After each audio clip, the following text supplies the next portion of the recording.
Good evening, everyone, and welcome to Democratic Television. My name is Renee Hoyos, and I'm going to be your host for this evening's interview. And I'm so excited to be able to interview Mark Harmon, who is running for Tennessee's 2nd Congressional District. Mark, welcome to the show. It's a pleasure, Renee. You ran for this twice before, so we're going to share ideas. Well, yeah, and let me tell you, I'm not jealous that you're doing it. I had fun for 2 years, and now it's your turn. It's my time in the fun house, absolutely.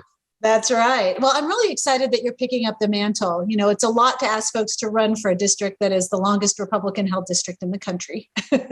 Yeah. But I think it's important that we have good candidates run for this district because it helps energize folks to get out and vote. And, you know, things have been crazy, and you just never know what's going to happen in an election.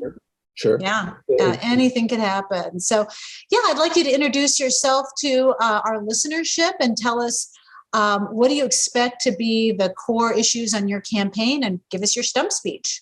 Okay. Well, I don't think we'll go to the full stump speech because I can get winded. But it's a problem of being a professor. That goes part of the introduction. My name is Mark Harmon. I moved to Knoxville in 1999 to teach at University of Tennessee, and have loved it ever since. It's been a great opportunity. I met my wife here. We married here. We have a home in North Hills. She's active in the garden club, and I do crazy political things. You know, when I moved here, I looked for ways to serve. I started out as a volunteer coach for the then Knoxville College speech and debate team. I took them in tournaments. And then I started doing some things, volunteering with campaigns. And eventually I decided in 2006 to run for county commission. No one thought I could win, but I upset a Republican incumbent and served on the Knox County Commission. And I was there during all the bad craziness, all the Black Wednesday stuff, the Sunshine lawsuit. And a lot of people credit me highly with, you know, doing the right thing during that period. Since then, I've returned to teaching. I've done some newspaper column work. And now I've decided to go on this great adventure. And I think it is a great adventure. If you don't enjoy campaigning, you're not doing it right. Mm-hmm. And I'm going to have a good time. I think you had a good time. I'm picking up the mantle, having fun, running a serious campaign that's going to be creative, but also we'll have a moment of levity or two along the way, I'm sure. Well, that's great. So what things do you think you're going to focus on in this election cycle? Well, I mean, I think you have to give the reason to choose differently, to choose a different candidate. Mm-hmm. And one thing I've been talking about lately is about how crisis reveals character. When I went through the crisis of Black Wednesday and term limits, I spent 3 hours on the witness stand with my colleagues glaring at me, telling the world exactly the violations of the Open Meetings Act and Open Records Acts that they were part of. It didn't make me popular with them, but I wasn't running to be popular with them. I was running to serve my district, and I was sworn to tell the truth, and that's what I did. So people give me credit for doing the right thing there. But look at what the crisis reveals about Tim Burchett. Mm-hmm. When violent insurrectionists, invaded our Capitol and attacked police, what did he do? Twice he gave them the truth-denying, democracy-destroying vote they wanted. Crisis reveals character, and it shows that we need a better congressman. That's a great point. I know that I learned on the campaign, that you've got to both balance criticizing your opponent and telling people what you're going to do. So tell us what you're going to do if you get elected. Well, I mean, you mentioned that this would be a huge upset. Mama Harmon did not raise any fools. Okay, I know that this is by most calculations a plus 19 Republican district. 19 percentage points is a huge gap to make up.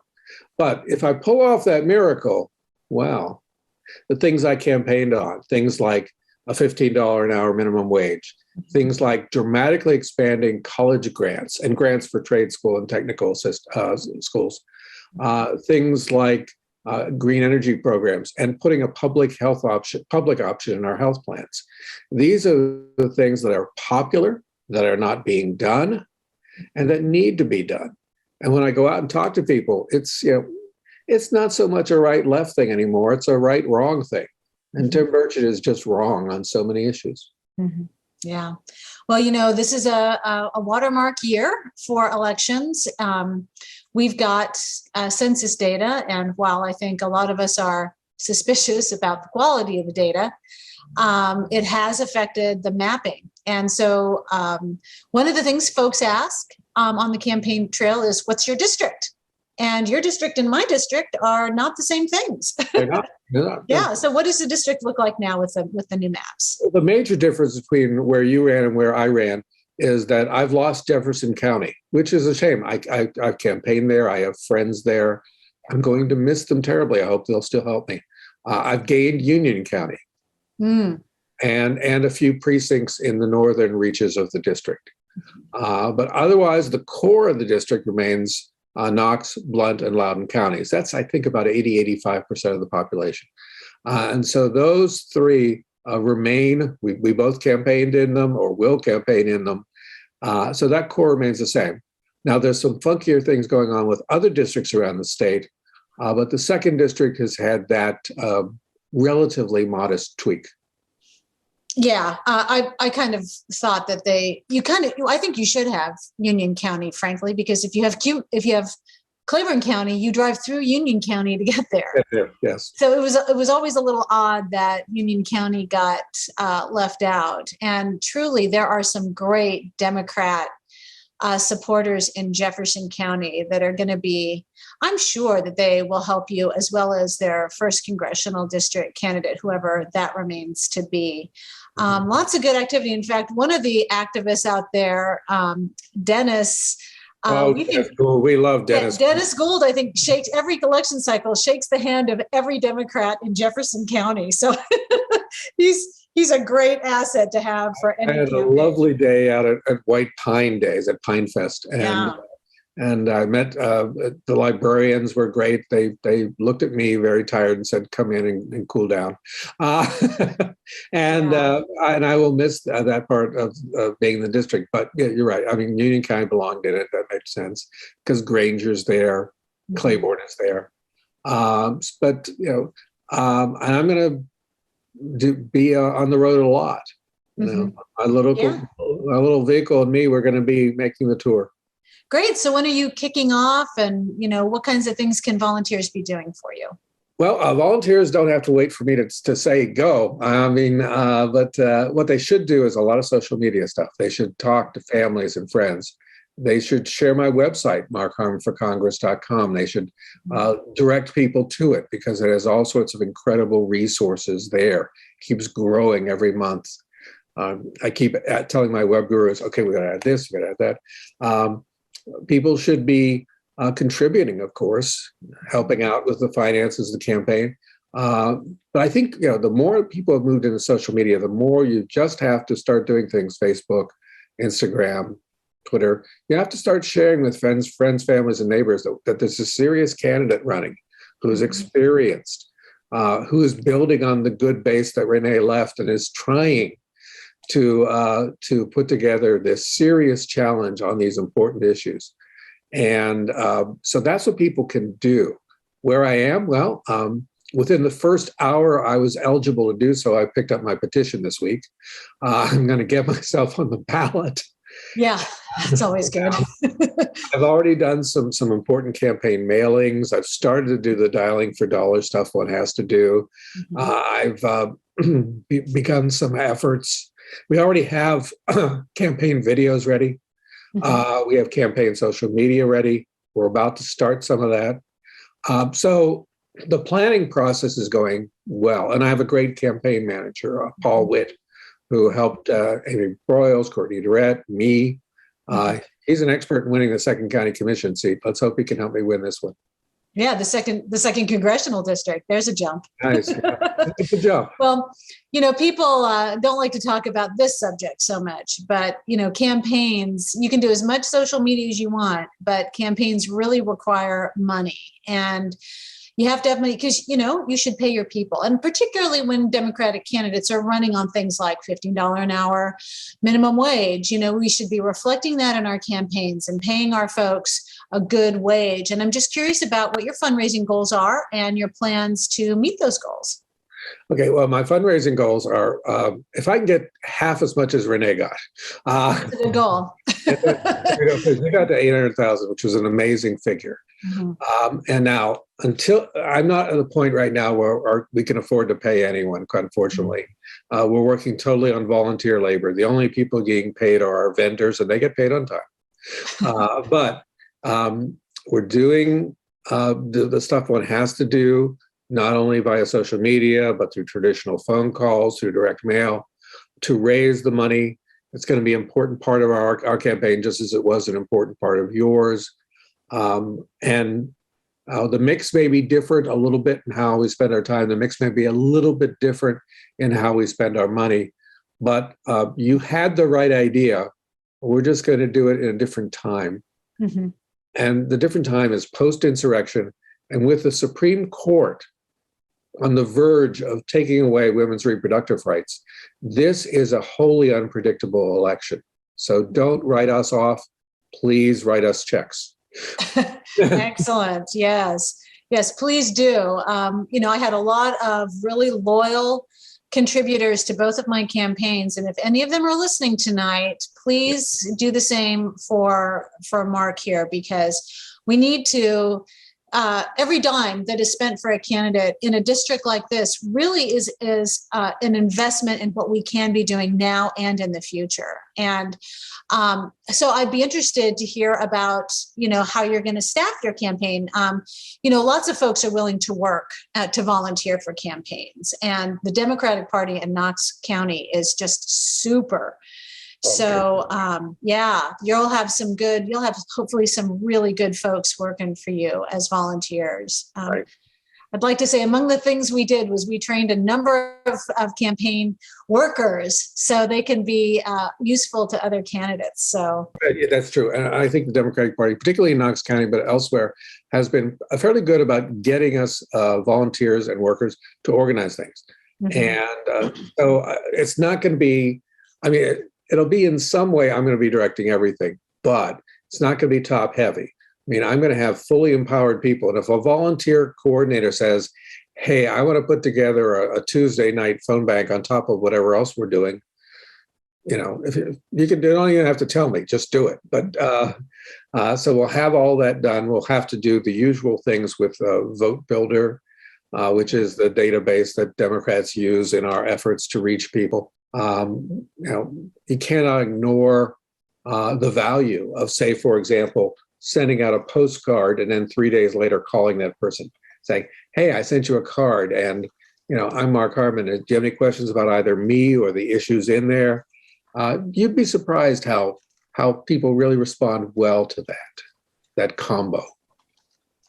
Right. Well, definitely direct mail is helpful. In fact, a friend of mine did show me a picture of the letter you sent, which was an excellent letter, Mark. So, okay. She said in Napa, she was like, oh, I'll give to him since you put your name in your letter. So thank you for that. You can skim off of some of the ones from the list I provided to the party. So, but yeah, that, and, as hard as it is to phone bank and to dial for dollars, it really is a good way to talk to your constituents when you're calling the in-district folks. And, ask for $20 and people will give it to you if you ask. And they are so thrilled to hear from the candidate.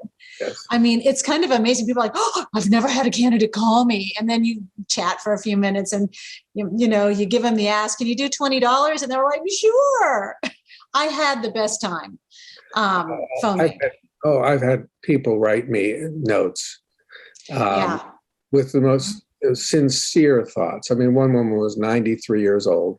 She says, I'm nearly blind, but I can figure out a way to help. You just wanted to go over her house and hug her. Yeah. Yeah. It's amazing how people, when they have a candidate they can get behind, they will work, and they will, if people see you with a credible campaign, they will definitely support you. So yeah, highly. I cannot say enough about fundraising, and I don't think candidates do it enough. And it really, I mean, it's hard work, but you're going to be doing hard work as a legislature if you can't ask for money. Well, no, you have to be able to ask for money, and you have to be able to raise money. Yeah. But more importantly, you do have to be able to reach out to people, and you have to make a sincere pitch. Yeah. Look, it's going to come down, the very first thing on your ballot, most likely. I believe federal's first on the ballot. And so if federal's first on the ballot, then the first thing people have to decide is between me and Tim Burchett. Mm-hmm. So I want to help them make that decision by saying, here's a reason to change congressman. We need a better one. Yeah. Here's how I will be better. That's the basic appeal. Yeah. So tell me a little bit more about what you want to see, the kinds of issues you're going to be running on in your campaign. So you said a public option for healthcare. Yes. But describe how that would happen. Well, that would happen is, this was part of the original legislation, but it had to be carved out to make it pass. It needs to be put back in, because what it would do is, in addition to all these healthcare plans that you see here through the Affordable Care Act website, there will be one that's sort of like a Medicare-like program that you can buy into, just like you buy into any other insurance program. People who have Medicare like Medicare, okay? And so we take the best features of that program and make sure it's financially sound, and then we make it available as an option on the existing Affordable Care Act websites. Mm-hmm. Yeah. What's your position on pharmaceutical? I'm just going to ask you questions you're going to get at house parties. Sure. They're always the same ones. What are you going to do about pharmaceutical pricing? Well, one thing we have to do is we have to allow Medicare or Medicaid to negotiate the same way the Veterans Administration is to bring down prices. Mm-hmm. And there are also bills that I support that would allow for more importation of strictly regulated and controlled Canadian pharmaceuticals that are available at lower prices. Because the drug companies are ripping us off on many things. President Biden has a plan for limiting the amount one pays for insulin. It's a very workable plan. I support that too. And so those are things that I would work on, given the opportunity. Mm-hmm. Yeah. So what is your platform on education? It's under quite a bit of threat in these southern states. I'm talking to you from Richmond, Virginia, where we have been told that our governor wants to create 20 new charter schools with public money. And I know that they're getting ready to fiddle with the formula for public schools there. So to create more charter schools. So at the federal level, what kinds of things are you looking at in public schools?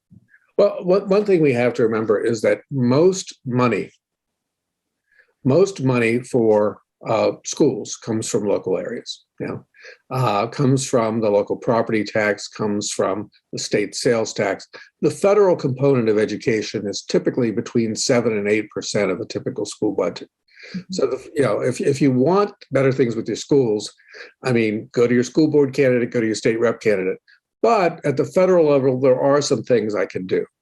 One thing I would like to see is I really will help any candidate or a group that is trying to fight vouchers, because vouchers they're just skimming mechanisms. They skim money out of public education and put it into private education, and they leave so many people behind. Because what good is a voucher that it's only a third of a poor family's money to attend a wealthy private school, and there's no transport and there's no way of making it work?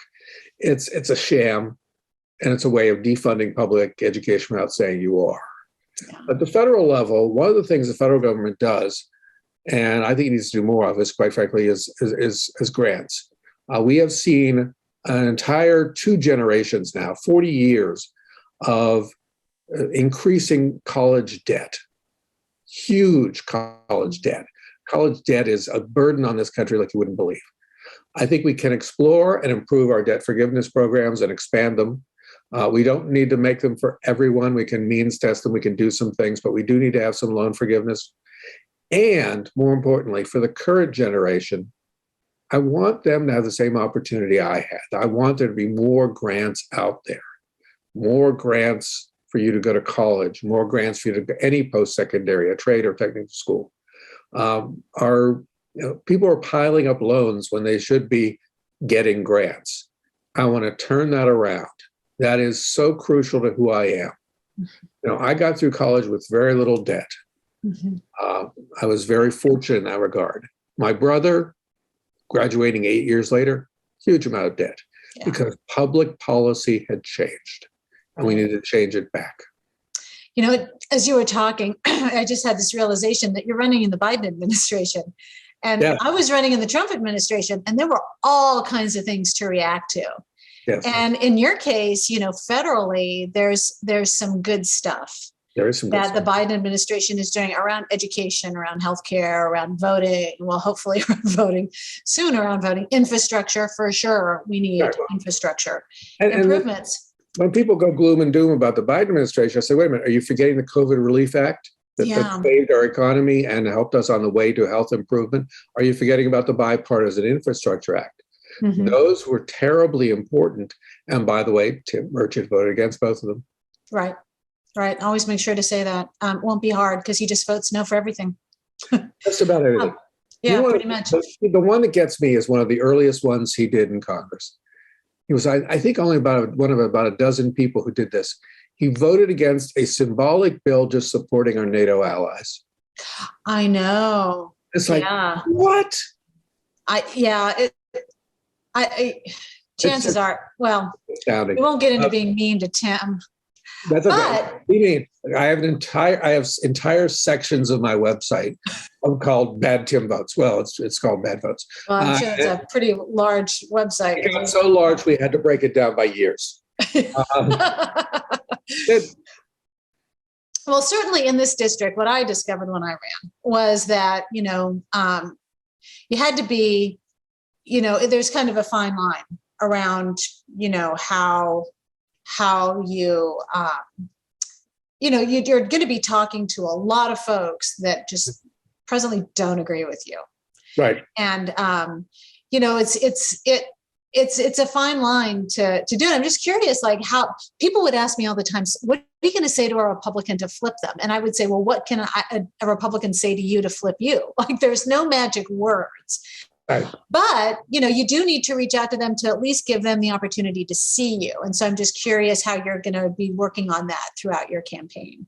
Well, anybody right now who is, believing the entire Republican line and eating horse paste, I'm not your guy. And I didn't think I'd be your guy. Yeah. But if you are a lean Republican, if you're someone who has, or a genuine independent, and there are plenty of them, I want to be your candidate. I can show you that I am a more reasonable alternative than the current congressman by far. And so that's going to be my appeal. Yeah, good. Yeah, there are no magic words. There are not certain things that you can do to change people's mind. But, I think people, especially now, having a few years of Trump and then having the insurrection or the failed insurrection, and they're going along and seeing this. I mean, I think there's been some fatigue with moderate Republicans and certainly some independents.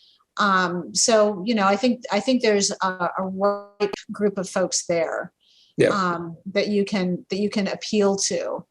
So I think it's going to be a very interesting election cycle. Are you feeling like, let me tell you, boy, when you get into it, it is busy, especially when you're hitting July, August, and September. Sure. Getting through the primary. Now, what is the last date for someone to also run as a Democrat? I think it's in the spring, isn't it? No. I think it's early April that one. Is it early April? Okay, I wondered. But I'm not going to push the deadline. I'm going to get my petition signed the next couple of weeks to get it in. Yeah. Don't wait till the last minute for sure if you know you're going to run. So hopefully there won't be a primary challenge and you'll have a nice straight shot. That's so helpful. I mean, in districts like this, I know folks want to pile on, but it doesn't help, to have a lot of candidates running. So I'm hoping for a clean, simple primary and then on to challenging the incumbent. Yeah. Yeah. Well, the nice thing is after April, that's all you'll be doing is challenging the incumbent. That's true. Yeah. So you'll have a nice head start. So this is great, Mark. Well, I'm so excited that you're up and running, and that you've got a team going and a website and all those things. I do want to encourage folks again. Campaigns take money, and congressional campaigns take a lot of money. And so, for those of you out there, you got to support the hometown candidates with your cash and your time when you can. Mark, do you have anything else you wanna add or say to the folks in our remaining minute? Well, I think what I'll say is that we really are not represented right now in Congress. We have someone who's more of a Twitter critic of Congress than someone who's actually doing the job. Even if you don't agree with me on every issue, I'm going to put in the time, the effort, the community service. I have a record of doing so as a county commissioner. And I think, where I started is where I want to end. Crisis reveals character. I got through the term limits and Black Wednesday crises, and people said I did well. Tim Burchett went through the insurrection of January 6th and did us all a shameful disservice. Mm-hmm. So the comparison is what you have to do, and I believe that is the appropriate comparison. I think you're right. Well, thank you so much, Mark, for taking your time to talk to us, and I wish you a great success in your campaign. I just wish I lived there still to knock doors for you. Oh, that's a sweet, Renee. You've been a great help. Just putting your name on one of my mailers did me great. Well, I'm happy to help. And if I come back to visit, I'll grab a list and do some doors for you. How's that? Thank you. That's great. Sure. Great, Renee. Great talking to you.